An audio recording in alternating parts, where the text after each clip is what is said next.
Caitlin Clark is going to be sidelined for at least 2 weeks with a quad strain. This is a big blow for the Indiana Fever, in my opinion. I honestly don't know how they're going to score without Caitlin Clark. Luckily, the next 5 games, which will be in the next 2-week span for the Indiana Fever, 2 of those games are against the Washington Mystics, but the Mystics really aren't a bad team. You also got a game against the Chicago Sky, and even though you really beat the brakes off the Chicago Sky the first time around, they're probably going to be looking for a revenge. These aren't going to be easy games, but they're not going to be the toughest games. But seriously, I don't know how the Indiana Fever are going to score in any of these games. Aaliyah Boston is averaging 19 points and 11 rebounds per game this season, and a lot of her points are actually initiated by Caitlin Clark. If you ever watch any of these games or just watching in my videos, you see that they go to that high pick and roll all the time. Off the pick and roll, 2 defenders go with Caitlin Clark, and then when Aaliyah Boston rolls, she has an open lane. Caitlin Clark finds her. She gets easy buckets. That is the Indiana Fever's best play. They go to it all the time, and that's how they score a lot in these games. Without that play, without Caitlin Clark, it doesn't really work, because what are you going to do, a pick and roll with Sydney Colson and Aaliyah Boston? You think 2 defenders are going to go with Sydney Colson? No, the defense is all they're going to have to do in these games is just like bunch up on Aaliyah Boston, like triple team her, focus on her. You don't have to worry about anything else. Now, you could try to use Kelsey Mitchell in these pick and rolls, right? And that could work because defensive attention is probably going to go with Kelsey Mitchell, but Kelsey Mitchell doesn't have the ability to make those passes, and she's not usually looking to pass the ball. It's not going to work. She doesn't draw the same tension either. It's just not going to work. And then you don't have a Kelsey Mitchell out on the corner if the defense does end up helping on Aaliyah Boston after the roll. So it doesn't work. You need Caitlin Clark out there. She does so much for you, and we're just looking at the playmaking side of things. What about factoring in the scoring side of things? Caitlin Clark this season is averaging 19 points per game. It's going to be very hard for the Indiana Fever to find offense when you're not just going to Caitlin Clark to bail you out, or you're not, getting those assists that she's giving you. It's just going to be difficult. Now, do I think the team can't win? I'm not saying that. I think they are going to figure out a way to win some of these games, but you might look at Caitlin Clark coming back, and then the team is like 2-7, or the team might be 3-6, or maybe, hopefully, the team might be like 4-5,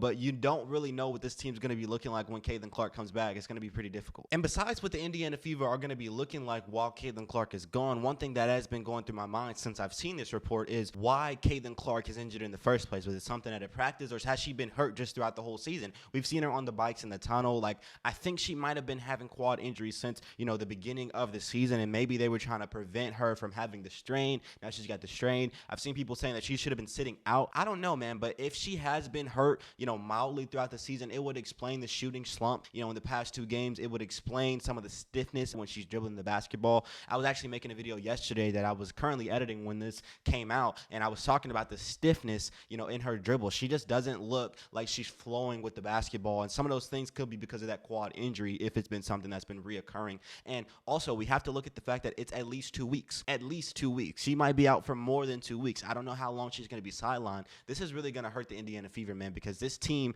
is trying to figure out how to win with Caitlin Clark. They have a lot of talent, but everybody's not doing what they should be doing. DeWanna Bonner looks bad. You're still trying to find the right spot for every single player. It's kind of tough just seeing her going in the middle of the season, because you need all of these games to ramp up to make yourself a championship team. Do I think this team is going to be a playoff team even with Caitlin Clark being injured for an extended amount of time? Yes, they'll be a playoff team. She'll come back. They'll win games with her. But will they be able to ramp up to a championship team? I don't know. You need every single game to unify, to come together so that we're all on the same page. And once we all get on the same page, you can actually go out there and beat a team like the New York Liberty. You can critique these games all day, but if you really just look at the product we're seeing from the Indiana Fever, I think the number one thing this team needs is time. They need to gel. If you look at the Indiana Pacers and you look at how good they are right now, it's because they have been together so long. You haven't seen new players coming in. This is the same core you've had for over 2 years now. This is the team for the Indiana Pacers. They are connected like this. It's why they're able to go out there and win games even though they lost last night. I still think they're going to win the series.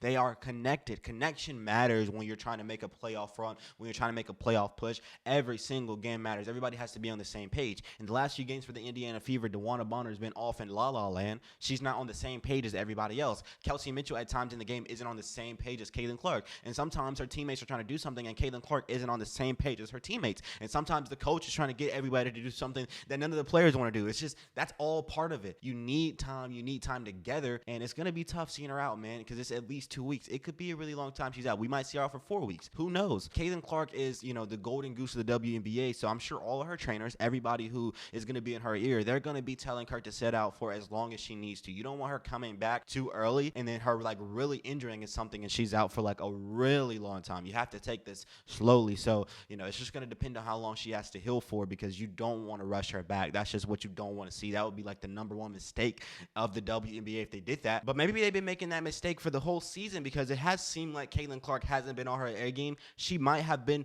injured while she was playing, which would have been very stupid. Maybe they were trying to see, like, if she was ready to go, and maybe Caitlin Clark was just pressuring them to let her play. I do not know, but she needs to sit out as long as she needs to sit out to be 100% recover. You don't want to see her come back at 80%, 70%. She's experiencing the type of defense that no other player in the WNBA experiences. They're triple teaming her every single possession, man. It's really, really wicked the way they play her on the defensive end of the basketball, because they are playing very, very tough defense on Caitlin Clark. They're looking to injure her, literally. And so the refs aren't calling those fouls, so the defenders are being egged on to continue playing that way with Caitlin Clark. She can get seriously hurt out there. But seriously, though, you don't want to bring her back too early. I know Caitlin Clark is going to be eager to play. I know all the fans are going to be pressuring her to get back very soon, but I'm totally cool with her being out 3 weeks as long as she can, maintain and, not get injured, because if she gets injured, bro, it's all over for the WNBA, man. Like, this league is already kind of failing. This league is already going downhill, even while having a golden goose like Caitlin Clark.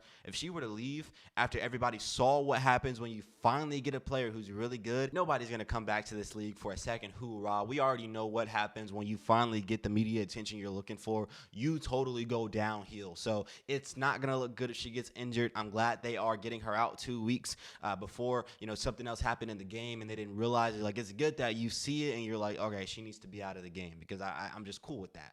But it is devastating that she's not going to be playing, because obviously everybody wants to watch the Fever games because of Caitlin Clark. I'm still going to do videos on it. We're going to have to see these other players, rise up to the occasion. Maybe it could be a blessing in disguise. We see these players learn how to play without Caitlin Clark and just kind of gel without her on the court, and maybe Caitlin Clark being sidelined can help her kind of see the vision of what her teammates are trying to do. Instead of being out there, she's just watching. That might help her, just watching her teammates and see what they're doing, and then that might help her get out there and get 10, 15 more assists. 15 more in a game is crazy, but I would not call it crazy to say Caitlin Clark can get 25 assists in one game. But yeah, it's going to be interesting, and it's going to be very tough for the Fever once again, because that pick and roll with Caitlin Clark and Aaliyah Boston is literally everything. Like, no matter what action they run, even if it's not with Aaliyah Boston, off that pick, two defenders are always going with Caitlin Clark, and everybody gets open off of that. So it's going to be just difficult for this team to find offense when you don't have Caitlin Clark drawing so much gravity on the court. It's like when you take Steph Curry off the Warriors and you look at what they look like against the Timberwolves. They look trash. They couldn't win a game without Steph. Why is that? It's because you need Steph Curry out there to draw all that defensive attention, which gets everybody else lanes. You take Steph Curry out the game, like, nobody has those open lanes. Same for the Fever. You take Caitlin Clark out the game, you're not going to have those wide open backdoor cuts for Lexi Hull or Kelsey Mitchell. You're not going to have Aaliyah Boston having just a little baby defender on her in the paint, able to go down, for that back down one-on-one easy layup. Like, you're not going to be able to do that. They're going to just be triple teaming Aaliyah Boston. You don't have to worry about Caitlin Clark at all. It's just going to be easy for the opposing team to guard the Indiana Fever. But once again, it might be a blessing in disguise, because when Caitlin Clark is not in the game, you do want the team to be competent. Maybe they can learn to play without her a little bit more. Caitlin Clark's been playing dang near the whole game, every single game for the Indiana Fever, and that might be the reason why she's getting injured out there. They're playing hard defense on her, guarding her like they're guarding no other player. She's doing more than any other player is doing in the league for herself and for her teammates on the court. So it's just a whole lot on her when she's out there on the court, and it would be good if you could give her, like, a 10-minute break every game. If you could have 10 minutes set aside for Caitlin Clark to not be playing in the game and the Fever team be competent out there, that would be perfect for this team and for Caitlin Clark. But you might not get to see that if they can't learn how to play without her. So her being injured might help them learn how to play without her. I'm just trying to be positive, but I think it's going to be tough, man. I know a lot of people are saying the Indiana Fever's next 5-game schedule is pretty easy. Look, you heard it here first. I don't know if the Fever are going to be winning them games, man. I'm not saying they can't win. You still got a whole lot of talent on that team without Caitlin Clark, and the Chicago Sky suck. The Mystics are not the best team. These are winnable games, but once again, guys, it's going to be tough to win against these teams without Caitlin Clark, because you're looking at a whole different team, a whole different style of basketball with no Caitlin Clark. She does a whole lot for you on the court, and maybe this timeout will show everybody how much Caitlin Clark really does for her team. But either way, I'm out, man. Hope you guys enjoyed this video. I certainly did. More videos to come. I am going to be still covering the games. For everybody who doesn't want to watch them, I'll keep you filled in on what's happening. Hopefully we can see the Indiana Fever win some of these games, though, without Caitlin Clark, because I do think this is a championship team. I want to see them make a championship push, but everything could go downhill if Caitlin Clark is coming back and this team is 2-7. But yeah, man, peace out.